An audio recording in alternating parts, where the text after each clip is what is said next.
Hello students, welcome back. आज की अपनी इस वीडियो में हम पढ़ेंगे बिहेवियरिस्ट स्कूल ऑफ साइकोलॉजी, जिसे बोलते हैं बिहेवियरिज्म या फिर हिंदी में जिसे बोला जाता है व्यवहारवाद। जैसे कि टाइटल से ही पता चल रहा है व्यवहारवाद, इसमें ह्यूमन बिहेवियर के बारे में बातें होने वाली हैं और हम पढ़ने वाले हैं कि कहाँ से इस थ्योरी का इनिशिएशन हुआ था, किसने प्रोपोनेंट किया था, कब किया था, क्या इसका प्रोमिनेंट टाइम पीरियड था, क्या फोकस पॉइंट था और क्या इसका क्रिटिसिज्म हुआ था या नहीं हुआ था।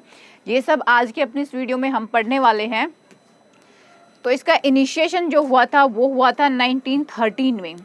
1913 में जो हमारे ग्रेट साइकोलॉजिस्ट हैं जे.बी. वाटसन, जिनको अब बोला जाता है फादर ऑफ बिहेवियरिज्म या फिर जिसको बिहेवियरिस्ट थ्योरी का प्रोपोनेंट बोला जाता है। देखो, जब हमने अपना इंट्रोडक्शन ऑफ साइकोलॉजी किया था, आप ऊपर आई बटन में देख सकते हैं, तो मैंने एक बात बोली थी कि बिहेवियरिज्म जहाँ पर भी आ जाएगा वहाँ पर ये समझना है कि वाटसन को आना ही आना है। और यहाँ पर तो पूरा स्कूल ही आ रहा है बिहेवियरिज्म का, तो यहाँ पर मेन प्रोपोनेंट हमारे वाटसन हो जाते हैं। इनिशिएशन अगर इसका देखा जाए तो 1913 में जे.बी. वाटसन ने कोलंबिया यूनिवर्सिटी में एक लेक्चर दिया था, बिहेवियरिज्म के ऊपर इनका लेक्चर था। इसके 1 मंथ के बाद इनके लेक्चर को किया गया था पब्लिश, लिटरेरी रिव्यू में इसको पब्लिश किया गया था और वहीं से बिहेवियरिज्म की हो जाती है शुरुआत। अगर हम देखें कि प्रोमिनेंट टाइम जोन था इनका 1920 टू 1950। मेन प्रोपोनेंट की अगर हम बात करें, यहाँ पर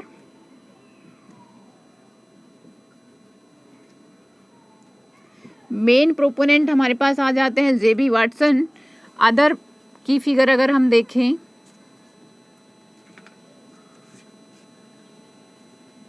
अदर की फिगर्स में हमारे पास यहाँ पर हैं इवान पावलोव। देखो भाई, ये भी मैंने इंट्रोडक्शन ऑफ साइकोलॉजी में ही बताया था कि इवान पावलोव को 1904 में इनके कॉन्ट्रीब्यूशंस के लिए मिला था नोबेल प्राइज। इसके बाद अदर की फिगर्स में हमारे पास आ जाते हैं बी.एफ. स्किनर, जिन्होंने स्किनर बॉक्स बनाकर एक्सपेरिमेंट किया था। इसके बाद हमारे पास आ जाते हैं क्लार्क हल, जिनकी रीइंफोर्समेंट थ्योरी आती है। रीइंफोर्समेंट थ्योरी इनकी आती है, जिनको हम पढ़ने वाले हैं अपने आगे आने वाले एक्सपेरिमेंटल थ्योरी के चैप्टर में हम पढ़ेंगे। एक्सपेरिमेंटल थ्योरी में इन सब ने क्या किया था कि इन सब ने एक्सपेरिमेंट किए थे। किसी ने डॉग पे किया था, किसी ने रैट पे किया था।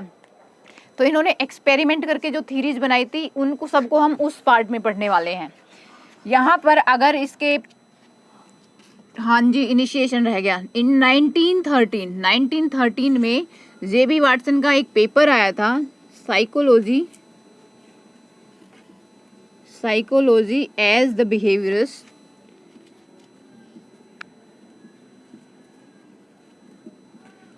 व्यूज इट,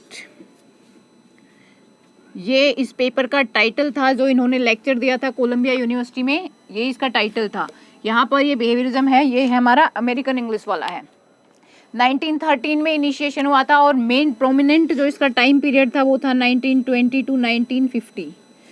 इसमें ये थ्योरी बहुत ज़्यादा चली थी, बहुत फेमस हुई थी। इस टाइम पीरियड में ये साइकोलॉजिस्ट क्या कर रहे थे, ये ऐसी ऐसी थ्योरीज बना के ला रहे थे, अच्छी अच्छी थ्योरीज बना के ला रहे थे जो ह्यूमन बींग्स हैं, कॉमन मैन जिसको हम बोल सकते हैं, उनकी समझ में आराम से आ जाए और जो हमारे डे टू डे लाइफ से रिलेटेड हों, जो हमारे भाई डेली के हम काम करते हैं उनसे रिलेटेड होती है, तो चीज़ें अच्छे से समझ आती हैं।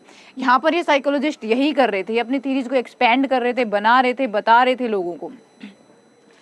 इसके बाद देखो, ऊपर मैंने एक कोटेशन लिखी है, ये जे.बी. वाटसन ने कोटेशन दी है सॉरी। यहाँ पर वाटसन ने कहा है कि भाई आप मुझे 1 डजन हेल्दी इन्फेंट दे दो जो हेल्दी हो, और मुझे अपना स्पेसिफाइड एक्सपेरिमेंटल फील्ड दे दो, मुझे अपना स्टडी करने के लिए, एक्सपेरिमेंट करने के लिए अपनी जगह दे दो, और मुझे इंटरप्शन मत करो, वहाँ पर मुझे इंटरफेयर मत करो। उसके बाद आप इन बच्चों में से किसी को भी कुछ बनाने को बोलोगे तो वो मैं बना दूंगा, चाहे आप डॉक्टर बोलो, लॉयर बोलो, इवन मैं चोर भी बना दूंगा बच्चों को। बस मुझे अपना फील्ड दे दो और मुझे बता दो कि इनको क्या बनाना है।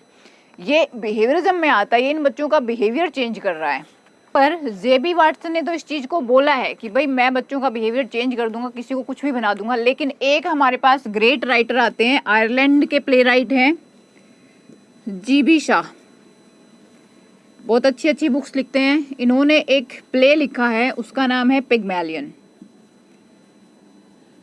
अब यहाँ पर ये मत सोचना कि मैम आप हमें ये क्यों पढ़ा रहे हो, इन दोनों को कोरिलेट करके देखना, बहुत अच्छे से समझ में आएगा। जीबी शाह ने पिग्मेलियन लिखा, इसकी थोड़ी सी स्टोरी मैं आपको बता देती हूँ। यहाँ पर क्या होता है, यहाँ पर दो प्रोफेसर होते हैं, एक तो फोनेटिक्स के प्रोफेसर होते हैं और एक होते हैं लिंग्विस्ट होते हैं।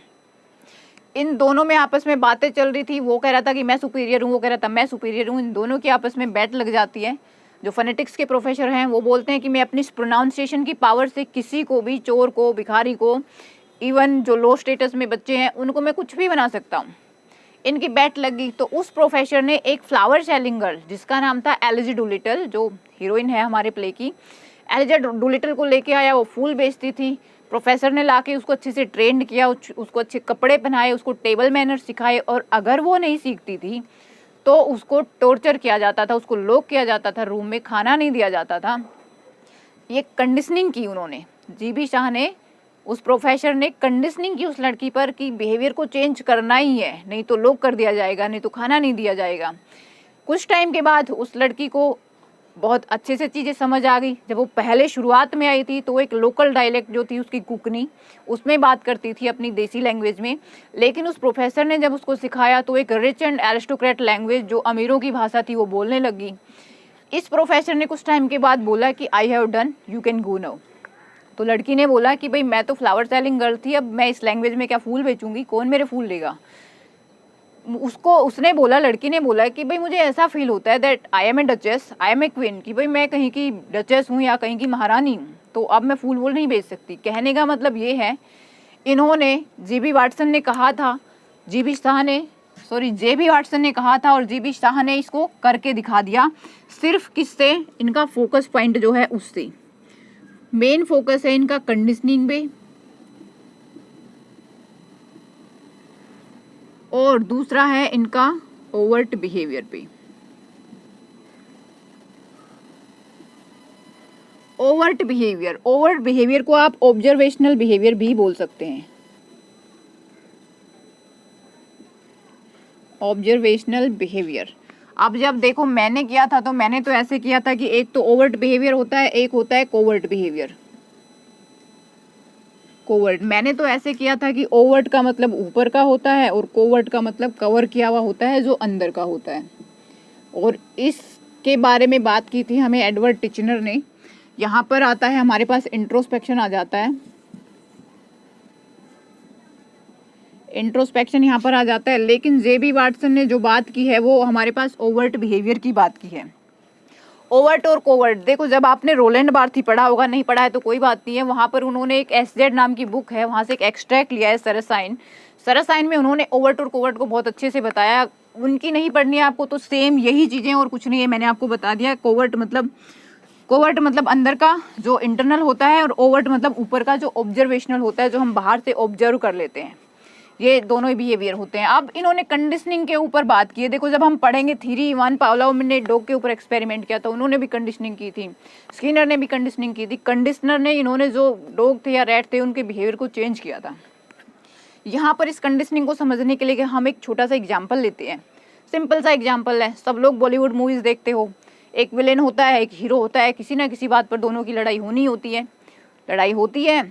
तो विलेन को एक बात लड़ते लड़ते समझ में आती है कि भाई ये जो हीरो है ये ऐसे नहीं मानेगा, इसका मुझे बिहेवियर चेंज करना है, लेकिन ये ऐसे सीधे सीधे बिहेवियर को चेंज नहीं करेगा। तो विलेन क्या करता है, एक कंडीशनिंग करता है उसके ऊपर, उसकी एक कमज़ोर कड़ी लेके आता है, उसके ब्रदर, फादर, माँ, बहन, किसी को भी ले आएगा और बोलेगा कि हथियार नीचे रख दो वरना गोली मार दी जाएगी। हीरो यहाँ पर कंडीशन ले लेता है, अपना हथियार नीचे रख देता है। उस थीफ नहीं है, विलेन ने क्या किया, यहाँ पर विलेन ने कंडीशनिंग की है।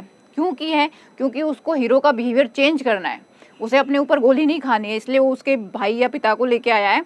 तो यहाँ पर कंडीशनिंग की जा रही है। इन्होंने कहा है कि जो भाई ह्यूमन बीइंग है वो इन्वायरमेंट के साथ इंटरेक्शन करते हैं और उनके ऊपर अगर कंडीशनिंग की जाए उस टाइम तो उनका बिहेवियर हम चेंज कर सकते हैं। ह्यूमन बीइंग्स हैं जो वो कंडीशनिंग से अपना बिहेवियर एक्वायर कर सकते हैं, अर्जित कर सकते हैं। ये इनका फोकस पॉइंट रहा है। थ्योरी है, अगर बात की जाए क्रिटिसिज्म की तो क्रिटिसिज्म इसका भी हुआ था। क्रिटिसिज्म क्यों हुआ था? इसलिए हुआ था क्योंकि इन्होंने सिर्फ और सिर्फ ओवर्ट बिहेवियर की बात की है। क्रिटिक्स ने कहा था कि क्या जो ह्यूमन बीइंग की पर्सनैलिटी है वो सिर्फ और सिर्फ ओवर्ट बिहेवियर से ही बन जाती है? क्या ऊपर का ही बिहेवियर होता है जिसको हम ऑब्जर्व करते हैं? कोवर्ट बिहेवियर भी तो होता है। कोवर्ट जो हमारी अंदर की चीज़ें हैं, जो हमारी इमेजिनेशन है, जो हमारी क्रिएटिविटी है, या जो अंदर की जितनी भी चीज़ें हैं हमारी, वो कहाँ गई, उसके बिना हमारी पर्सनैलिटी पूरी नहीं होगी। तो ये सब था आज की अपनी इस थ्योरी में। And if you guys like my video then like share and subscribe my channel and till my next video stay happy and stay healthy. Thank you.